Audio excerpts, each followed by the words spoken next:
Oh, hello everyone. My name is Anna-Marie. I'm from Healthwatch Bury. And welcome to our Facebook Live with Collaborate Out Loud. I'm just going to do a quick introduction about our live stream guidelines, and then I'll hand over to Jules, Matt and Claire, if that's okay. So live stream guidelines: be accepting, everyone is welcome, respect boundaries, don't be rude, don't flood the chat, but if you do have any comments, leave them on Facebook and we will try get back to you during the session or following the session in the comments. Don't self-promote, keep it clean. So the session overview today is I'll do a quick introduction about Healthwatch Bury and who we are. Then I'll hand over to our guest speakers, and Steph, our volunteer, will do the question and answer session at the end. So who are we? So Healthwatch is a health and social care champion. We are independent from the NHS and local council, and we want to hear your feedback about local care services. We listen to your experience of using health and social care services, and we can also provide you with information and advice. And some ways we can support you is signpost you to local support groups and provide you with information and advice about your care. These are our contact details should you wish to get in touch with us. I will now stop sharing my screen and I will hand over to our guest speakers today. So welcome. Thanks, Anna-Marie. It's really good to be here today. Should we just do quick introductions, guys, and then we can kind of talk a bit about what we've been doing. So I'm Claire. I'm co-founder and director of Collaborate Out Loud, or a Bury-based social enterprise. I also live in Prestwich, so I'm a Bury resident, and we're really passionate about helping communities and public services to come together and do great stuff together, things that make a difference to people's lives. And we're going to talk about some of the work today we're doing in Bury. Matt, do you want to come in? Yeah, sure. My name's Matt Kidd. I'm director of my own organisation, which is called Creative Inclusion, as well as working as an associate for Collaborate Out Loud. The organisation's called that because we try and find kind of creative and different ways to include people in decisions which affect them. My work started with kind of including people with lived experience of social issues like homelessness and mental health and substance misuse. We've since expanded to, kind of pretty much all the reasons that people can find themselves excluded and isolated, including, kind of poverty, race, disability, or kind of, it's all just about, like kind of try to create those spaces that like, ensure that everyone can participate. Jules, do you want to just introduce yourself? Yeah, I'm Julia Eastham. I'm a resident of Bury and also working with Collaborate Out Loud, or for Collaborate Out Loud, on this project, the Community-Led Approaches project. I've also been a community collaborator in Bury for the last 3 years, working alongside Matt on the Elephants Trail. So bringing lots of my lived experience to help others do the same, use their lived experience to make change. Thanks, Jules. So I think what we just wanted to do, just to give a bit of context, is just tell you all about so the work we're doing in Bury, but how that kind of came about, because there's a number of things that happened prior to the funding we've got now that actually without them we wouldn't be in this position, and Jules is kind of is part of that as well. And the elephants have been mentioned a couple of times already, basically since 2019, in some way or another, all of us have been kind of working in Bury to do work to help communities to have their voices heard by those in the formal public services like the council, the NHS, £6 housing, lots of different organisations. And we really kind of are passionate about this. So I wanted to kind of try and get some additional funding to continue that. But before I talk about the work we're doing now around community-led approaches, Matt, could you just say a couple of minutes on the Elephants Trail, because that was kind of one of the catalysts for us doing this, wasn't it? Yeah, sure. Yeah, so it became known as, the project became known as the Elephants Trail, initially known as the Elephants in the Room, and the reason that we called it that was because at the time, the project first set up, co-production had become this big buzzword, and a lot of people were speaking at events in quite senior roles, saying that we work in equal partnership with our communities, and we do with them and not to them. And the elephant in the room being that a lot of the time, communities didn't feel that way at all. They didn't feel that the partnership was in any way kind of equal. So it started off with a piece of peer research, really, about speaking to people about, have you tried to change the system? Have you tried to use your lived experience to try and change the system? And if so, like, kind of, how you found it and what got in the way. And lots of stuff kind of came up around the venues that are used, the language that's used, who gets to start meetings off with a grand sounding job title, and all this stuff that meant that people didn't feel that the relationships were equal. So what we did was kind of create a set of principles that we believe would work to a more equal, I don't think it's ever completely equal, but a more equal relationship between people in the system and communities, and went to recruit 9 local collaborators that had each got their own lived experience, and each one wanted to change the system, and we used these principles really to kind of work with them, both as individuals and the group, to identify on their own terms the bits of the system that they wanted to change. And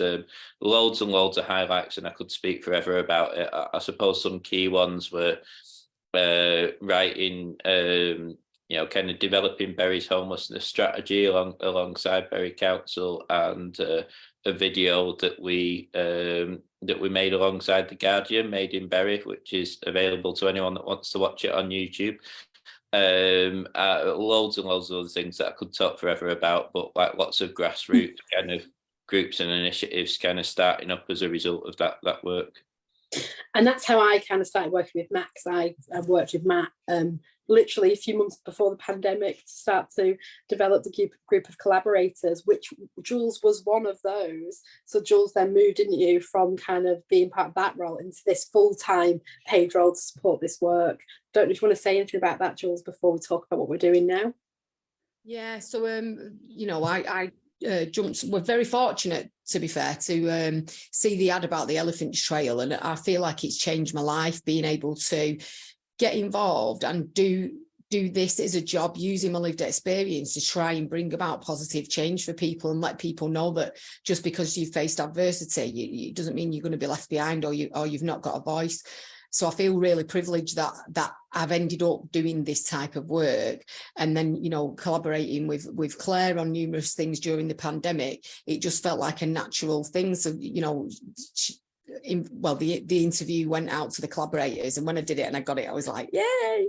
So then I've been tasked with recruiting a new round of collaborators that we're working with at the moment, that are doing lots of different things in Bury. But in the last lot, I was heavily involved with the Guardian film Made in Bury. I set up 3 different drama groups in Bury. So there's one for children, one for women, and one for there's a mixed group. They're all with a collaboration with the Mad Theatre Company, and they've been going strong throughout the pandemic, and they're partnering with us in some aspects on this. And I also assisted another collaborator to set up something called One Step Bury, which is like holistic approach to mental health. So it's Judith, who was one of our collaborators. She trained up at the age of 52, I think she was at the time, to be a gym instructor and a PT, and she now runs sessions where you do an hour's exercise, some meditation, and then there's a support group. So there's loads of things that come off the back of that, and then the opportunity to help others do this just felt absolutely amazing. So yeah, I'm just really, really grateful to Claire and Matt for bringing me on board. I think all of that is so important, because that's the story, but it's also that the ethos of this work, it's about actually how do we create more capacity for people that are based in Bury to do this work locally. And that's kind of actually at the heart, Matt, isn't it, of what we're trying to do through this work as well. Jules, great example of that. So there's a few things just to talk you through, really. We've got this really big piece that Anna Marie is really familiar with. She's been part of our kind of our collective we created around it in Bury, which is around community-led approaches. And then Matt, I was going to just invite you to talk about the mental health lived experience work too, which is separate but connected, because we're trying to spread and infiltrate into different areas of Bury to influence how the system works with people in lots of different ways. So it was in 2021 originally, we bid for some funding from the GM Workforce Collaborative to do some work around continuing what happened with the elephants, but also broadening it out a little bit and being able to develop a new cohort of collaborators. But also work with the system. So we put this bid in. It took ages to get the money, as it always does with the NHS, but we were so pleased when we finally got the money in June 2022 it was, wasn't it? So it was like 9 months. So there was a bit of a gap, but we really wanted to have this really great conversation with communities and with the public sector about actually what would a more community-led approach in Bury look like? What would it look like if we moved to a more co-production and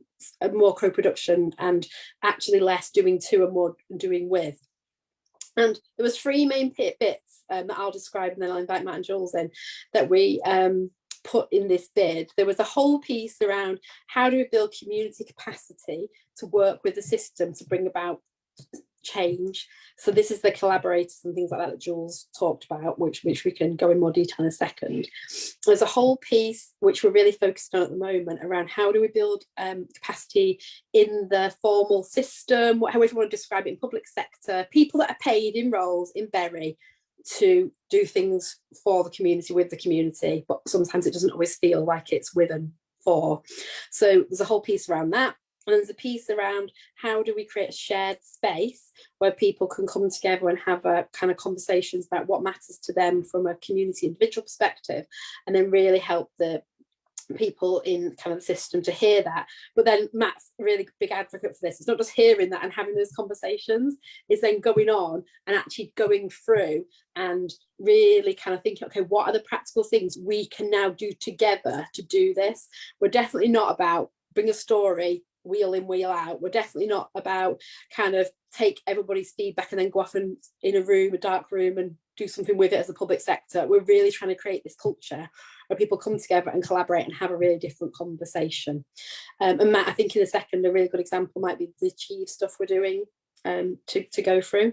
But first, Jules, do you just want to describe some of the stuff that's gone on with the community collaborators? Because we've got this bunch of 8 amazing people that are Bury based that are just coming together under the title of Bury Out Loud to kind of really look at influencing the system. They're co-opted members of the Health and Wellbeing Board now, and they've all got their own individual interests, so they're kind of doing grassroots things on the ground as well. So I'll let Jules tell you a little bit about that.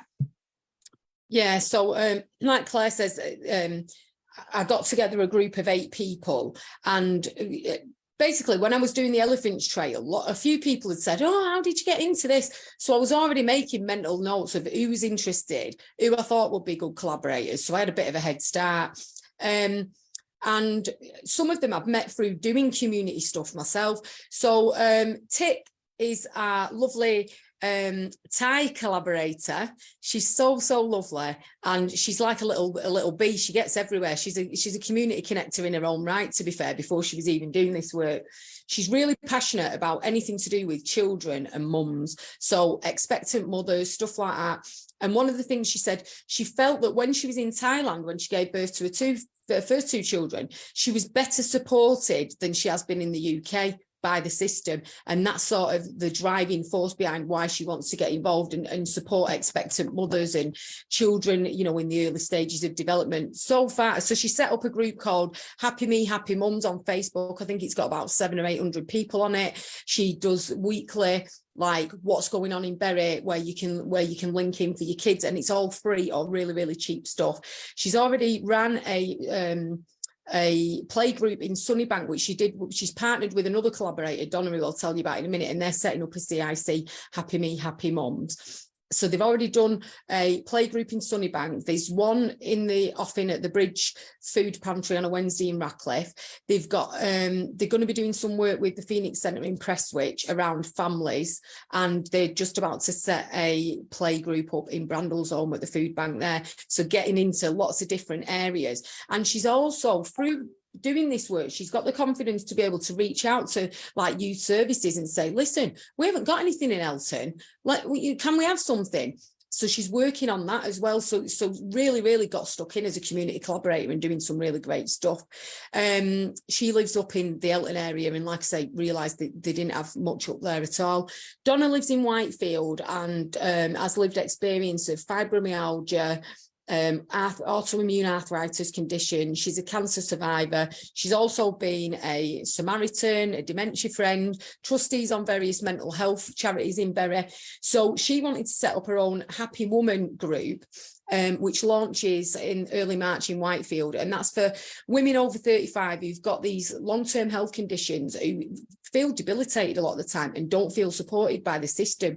And that's something that it all links up. So I was tasked with doing these community conversations in different areas of Bury. And a lot of people I spoke to, women in particular, who had fibromyalgia and arthritis, just said there was no support for them at all. It was just sort of like left to it. So she's setting that up.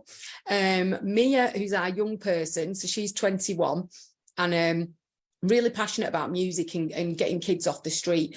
So we managed to partner her with Liv's Trust and Mad Theatre Company. So her group's been going since about October. Every Tuesday night, Ratcliffe Boys Club, 6 o'clock till 7:30, free music, dance, singing, anything like that. It's a bit of a free-for-all jamming type of session, and that happens every week, and it's going really great. And she's just about to spread into Prestwich as well, doing stuff at the Phoenix Centre. She's also working on some policymaker stuff with Claire alongside Tick, which Claire could tell you a little bit more about that. Johnny is my one of my recovery buddies. We went to school together. We drank and drugged together. We got sober. I was a bit ahead of him, but he jumped on board, and we've both been doing recovery for several years. He's setting up something called Walk to Recovery with Achieve funding, and that starts this Saturday. That's some free guided walks in Ratcliffe, 11 o'clock till 1. There's a WhatsApp group. We can send flyers out to people. And he's also been doing some GM walking stuff with Claire, mapping different things around the Ratcliffe area. And Johnny has jumped on board with one of our other collaborators, Bernard. So Bernard's lived experience was in the criminal justice system, and he was sick of seeing himself and other people come out of prison clean and sober, and then get put in an appropriate place and end up using within 2 hours, and then get recalled back to prison. So he wanted to set up a group that would support people in the little things like setting up benefits, getting an identity card, getting a bank account, but giving them a sense of connection within the community and finding meaningful ways to spend the time. So he's launching the free project, and Johnny's partnering with him on that, and that should be starting up in the next few weeks, hopefully at One Step in Bury. And through this, not only is he starting that up, but myself and Matt had tried very, very hard at the beginning through our connections to try and link him in with prison pathways and other, probation services, and we just kept hitting walls. Anyway, he came to the Bury Homeless Partnership last Thursday and did a little bit of a talk with Johnny, and everybody's eyes lit up, because when they hear people with lived experience, they realise they're getting something authentic and real, and they've been invited to the prison pathway. So I spoke to him just before this meeting, and he's dead giddy because he's on that meeting tomorrow, and he's got a 15-minute slot, and he's like, wow, this is great, Jules, I love it. And just hearing people make them connections and be given that opportunity, which it's really difficult, but once somebody in the system hears somebody with lived experience speak, and the passion and the drive, them doors start to open, and that's what our project is all about.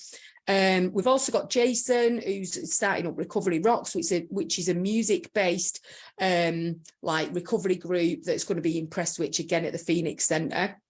And then we've got Sam, who's a lived experience of cerebral palsy. He's a wheelchair user. he's jumped on board with Mia doing the Hear Me Roar stuff, and he's going to assist Johnny doing some of the disability walks to make sure that they're accessible, because we want to make everything as accessible as possible. And Simon is another Bury resident. He's doing our reverse mentoring program with some of the other collaborators, which is reverse mentoring people within public health. And again, this project has opened doors for that to happen. Once people in public health have heard people with lived experience tell the story, they're like, we need more of this. So the reverse mentoring will be starting up. And Simon went to the Health and Wellbeing Board with myself last month at the town hall, and he was like blown away with that. So he's jumping fully on board with that as well. So that's a little bit about our collaborators and what they're up to. Thank you, Jules. And I think from that, hopefully you'll get a flavour of kind of the diversity of people that are doing stuff. I'm just really conscious we've said lots, but Matt, do you just want to come in and talk about two things, I guess, the work that we're doing through Community Voices with Achieve, and then probably link straight on into the stuff around the Mental Health Collaborative, because I think maybe the two things worth mentioning before we kind of open up to questions. Yeah, sure, yeah. So the work that we're doing with Achieve is about bringing together, I guess, people that have had experiences, both good and bad, of trying to access support for kind of substance misuse, with people that make decisions about kind of how people are supported with issues such as substance misuse. And I kind of I suppose highlight some of the things that, some of the reasons why it's important to do this. What we say quite a lot is that, like, it's only really people with lived experience that understand the emotional impact of kind of walking through a building and saying, I need help with something, and really understand kind of what some of those key barriers are that mean that sometimes that breaks down, and sometimes, reasons why people might not be able to walk into that building, reasons why people might walk into that building and walk straight back out because, kind of they're felt a certain way, things that workers might say to them that, like, have taken that window of opportunity where someone thinks, I'm now motivated to do something about this, and kind of can result in them feeling like, kind of shamed, stigmatized, not encouraged, not welcomed, and all these things about, like, kind of how support is delivered, that it's only really, like, kind of through listening to people with lived experience that we can get a really good understanding of.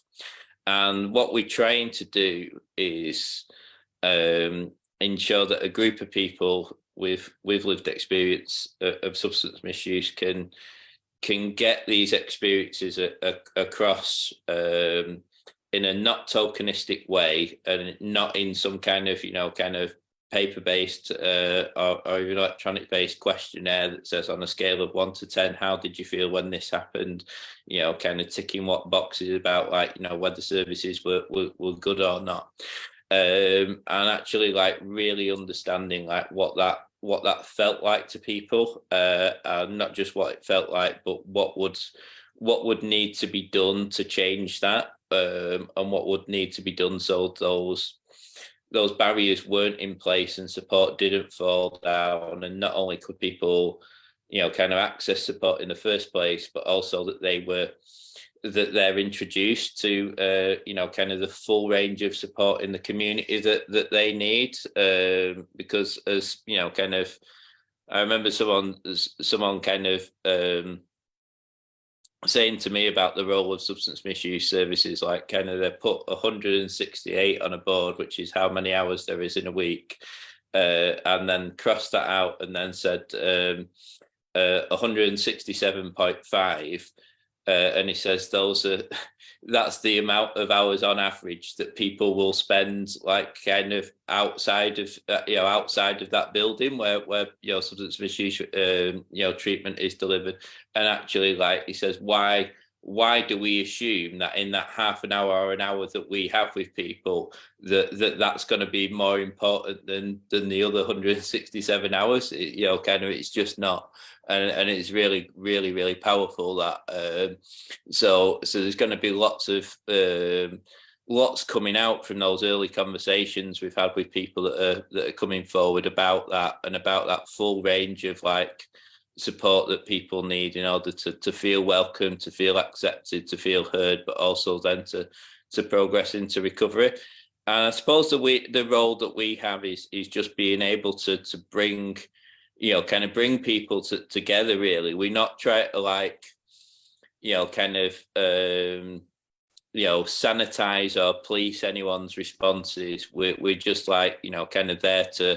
there to understand their experience, really, and to work as a group to combine that and put that on in an event where, as I say, people that make decisions about how services are delivered are there to not only hear from those experiences but also to respond.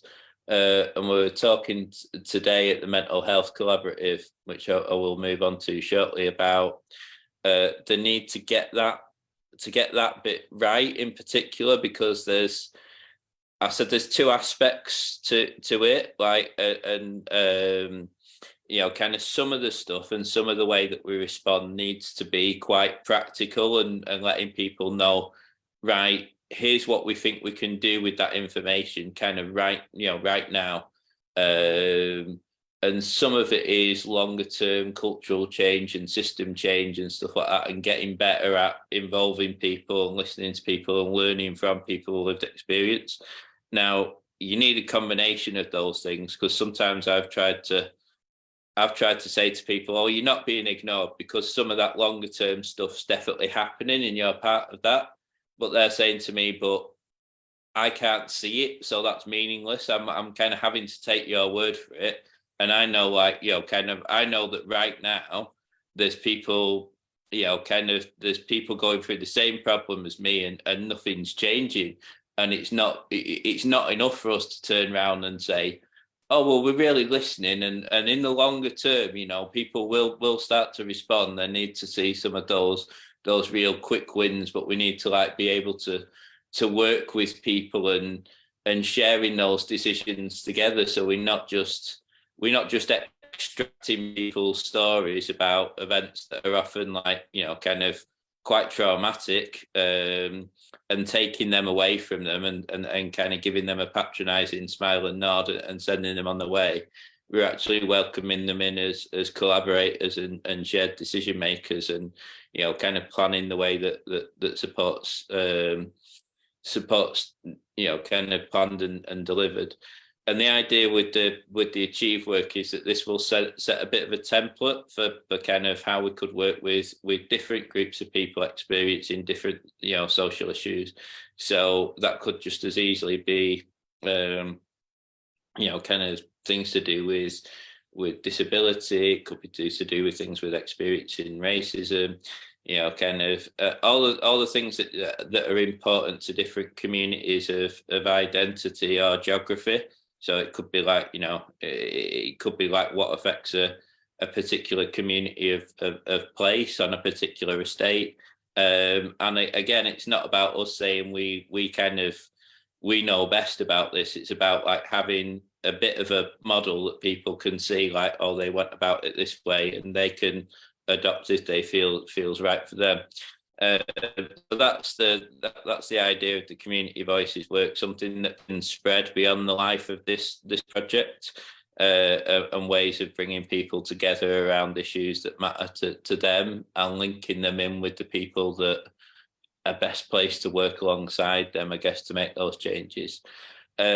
And it's very, very similar to the role with the Mental Health Collaborative, except that's a bit more specific to a model of delivering mental health services called Living Well, which is originally came from Lambeth, but has been adopted now by other regions, including the whole of Greater Manchester.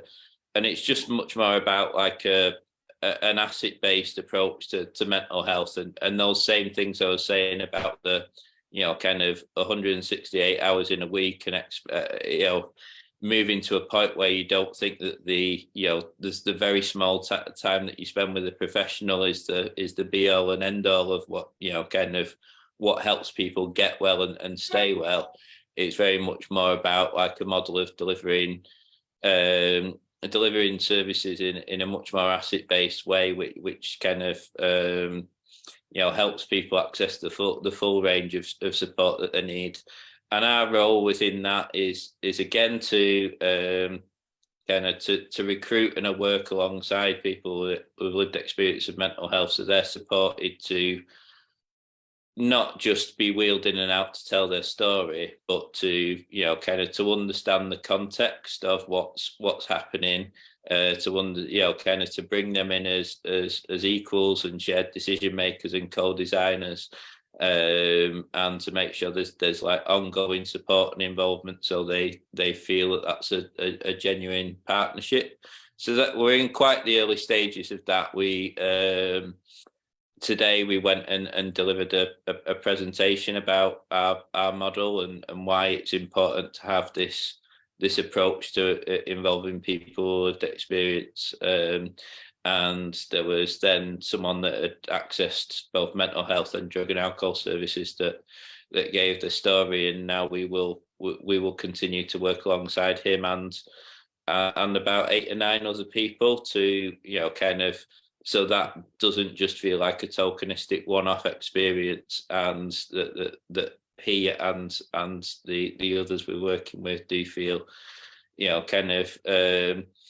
feel able to share in some of those decisions and make sense of what's happening, because I think that, like, going back to those early points about the elephant's trail, sometimes the technical language can stop people from feeling that, and I suppose that's where we need to like do a couple of things, really, like challenge the need to use any of that like technical language in the first place, but also, like, I suppose, ensure that where it is used that doesn't then alienate people and they're not left thinking, oh well, I'll feel stupid if I ask what that means, and that we are able to like do a bit of that translation, but also say, like, in an ideal world we'll get rid of a lot of that and we'll all start speaking the same it's the same language, and things won't need translating as much between, like, kind of professional technical terminology and kind of how people in communities that are not from that background usually speak. And just to end, just want to say, in terms of like where this is going next, we've got like until June left on this particular work in Bury. We'll see lots of things coming out. There'll be offers, communities offered for public services, lots of things happening. But then, like, you can see, we're trying to infiltrate other spaces with this so that we can kind of influence and spread this way of working across Bury. And we're trying to build capacity for other people to do this kind of work. In the same way, you can see where Jules has come through from the collaborator into the connector role now. So working with Commit to support them and develop them, and we're actively wanting to support people to be able to be part of teams where we can bid for commissions and pieces of work in Bury and beyond to do this kind of work. So I think we want to build capacity and add value to the community in Bury through doing this work going forward, because hopefully you've heard how passionate we all are about it. We all come in really different angles, really different backgrounds, but actually together we've worked really well. But actually what's made the difference is finding these amazing people in the community and in public services that really want to try and do things differently. Oh, thank you so much. It's thanks for coming to our Facebook Live. It's been amazing to hear about all the great work you do, and it's great to hear, like you said, Jules, all angles as well. And I have seen the Elephant's Trail movie. I absolutely love it. I will leave the link under the video as well. But for now, I'll hand over to Steph, because I think Steph might have some questions to yourselves, if that's okay. So hi folks, my name is Steph, and obviously today I have a total of 3 questions. So my first one is, if somebody is watching today and they would really love to become a community collaborator with some of the projects you talked about, how would that individual get involved? Okay, so there's a couple of things, I think. In terms of developing a new cohort of community collaborators, we are in the process of hopefully securing some funding to do that and have a really dedicated kind of program going forward. However, and Jules, you might want to say some more about this, there are opportunities right now for people to connect in, aren't there, on projects, and we've got kind of a number of people volunteering and getting involved in things as well. Yeah, so as Claire said, our project ends in June, so the funding ends and it all finishes. But we're all really passionate, and we know that community collaborators is something that's great and it's needed, and we all really want to do it. So we're hoping we're going to get that.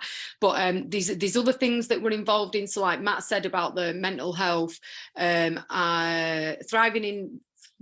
Thriving in Bury Mental Health Collaborative, what a mouthful.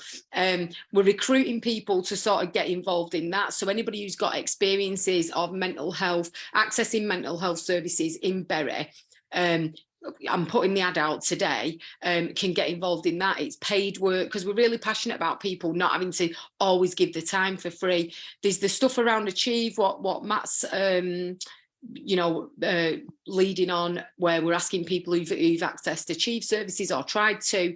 That's again paid work. And then there's other things that if people have got special interests and they connect us, we will try and link them in as best we can.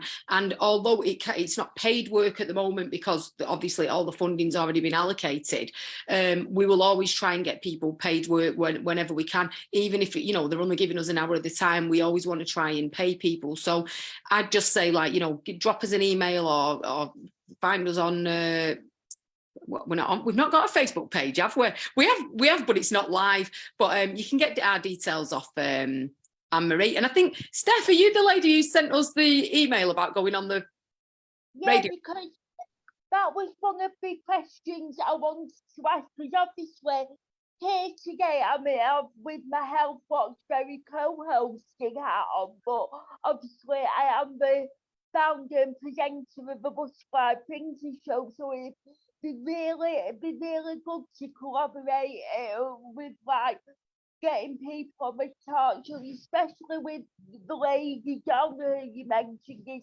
setting up the group for people with long-term health conditions. Because I'm really passionate about women's health and long-term health conditions, so it'd be really good to shine a light on that in some way. Yeah, 100%. And it's funny because I'd said to Claire and Matt, I went, I don't know who this lady is. I've had 2 emails off her now and I had no idea that this was the connection. Do you know what I mean? Because I thought you'd found me on LinkedIn and I couldn't join the dots up. So it's really lovely to meet you.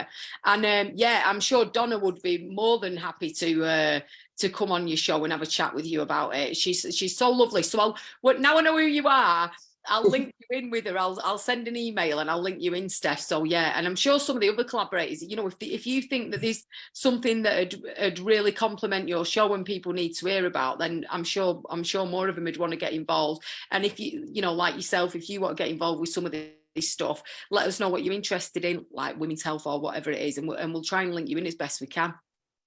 Okay then, thank you.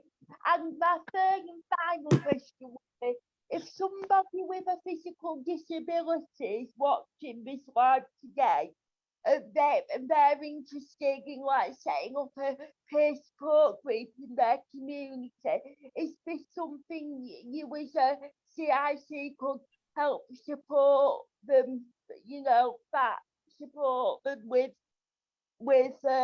setting a peer support group up in their local area? Matt, do you want to start that one? Because I know you've had a lot of experience with peer support groups, and then can probably pass it around a bit as well. Yeah, sure. I mean, I suppose there's it's always been a little bit tricky to define kind of exactly what our role is and what the role of the VCFA is, and I guess kind of the Voluntary Community and Faith Alliance, and I guess kind of in terms of stuff about establishing, recommending to groups what constitution they should have and some of the practicalities of that, I guess that is their role really. what we can, I guess, offer more support with is the is that piece of work around community voices, and kind of sharing some advice and support about kind of setting up peer support groups and getting connected to the kind of the decision makers and other people that are working in that space. And I guess like that, what I know what Jules is really good at is like just in those really initial stages, making sure that like people know who else is doing work in that space, who else is like kind of a really good person to know and be in touch with, and all that kind of thing. And I think that we and as I say, give some examples of like kind of venues and stuff that kind of that people can use, and linking in with I guess people in the council and policymakers that are working in that space. And kind of we don't work completely separately from the VCFA, so, and we I think that like listening to lived experience, we know that people don't like to be passed from pillar to post. So I think it's about us working together within our individual specialisms, if you like, to give that full range of support that people need to get up and running. I also wanted to just say that Sam, who's one of our community collaborators who has got a physical disability, is kind of involved in quite a lot of peer support things, and may be able to connect into this, because he's really passionate about using his experiences to change things and bring people together. I don't know, Jules, if you want to come with anything else. Yeah, I was just going to suggest the same, like maybe linking you up with Sam. I think he'd really benefit from someone who's wanting to do similar type of things as well. And I'm sure he did say he wanted to do a peer support group at one point, but then I think it went a bit. He's very busy and he's a very talented musician, so he gets embroiled in all this stuff in Manchester, and then he leaves us for a bit, and then he comes back because he's doing all this great stuff with Home and Drake and Amp Productions and stuff. But one thing, so Persona, who have various buildings around Bury. I think they rent them off the council, and they run disability groups, but they've also now offered their spaces for free, because I know Tick got really excited about this and was like, yeah, maybe they could do we could use that for a youth group in Elton. So I know that we could put you in touch with people, because I'm wondering if that's the sort of thing that you'd be interested in doing, Steph. Is it yourself that would like to set up something like that, but you need a little bit of support? Yeah, I mean, it was just a genuine question. The main bit I'm really interested in is like getting more people from my show to like people with health conditions, especially women's health, and talking to professionals and people with lived experience, but also I want to talk about taboo subjects. So people that have like specialising like sexual violence and domestic abuse, that sort of thing, sort of really hard hitting subjects that don't really get much talked about. We love that, Steph. We're all about breaking the rules and opening our mouths about stuff. And sometimes, I mean, I went with Matt this morning doing it wasn't planned that I was doing the presentation, but he come and he was doing it, and he went, oh, you can help me, Jules. And then I was sort of sharing some of my lived experience, and sometimes I'll beat myself up because I think, oh, I've overshared or whatever, but then people afterwards always go, no, it's really good to hear it in the context that you're doing it in, where you're not like fluffing it up and putting it in a fancy thing. You're just saying it as it is. So I think it's really important, and we are involved with people who tackle stuff like domestic violence and domestic abuse and sexual violence and stuff like that. So I think it's great that you want to talk about that stuff. So yeah, let's try and have a conversation about it and see where you can use your passion about that to try and change things and get people talking about it more. Because you're right, we need to be talking about it. It's like menopause. I shout about it everywhere, and you get these looks. I was at the homeless partnership meeting the other day. The woman next to me went, oh, I can't believe you've just said that. And it's like, well, I'm not being funny. Half the population are going to go through menopause. Why are we shying away from talking about it? So I think the more that we mention these things, and I'm glad you brought it up, Steph, I think the better. So yeah, let's try and find out who's doing work around that. And if they're not, and it's something you're passionate about and you'd like to lead on that in your spaces, then, you know, we can try and support you as best we can to link you into the people who can help make that happen. Okay, thank you. No worries. Nice to meet you as well. Now I know who you are, sending the email. It makes a difference when you can make the connections. Yeah. Have you got any other questions, Steph? No, that's all from me. So Brilliant. That's great. Thank you so much, everyone, for coming today. It's much appreciated, and it's been really, really interesting. Even though we work together quite closely, I've learned quite a lot of new things. So I just love working with you all. It's absolutely brilliant. I'll leave the contact details for yourselves in the video link, and I'll upload it to our YouTube channel as well. So thank you so much for coming today. No, thank you for inviting us. It's a really good opportunity just to share what we're doing, and we really appreciate and we really love working and collaborating with Healthwatch.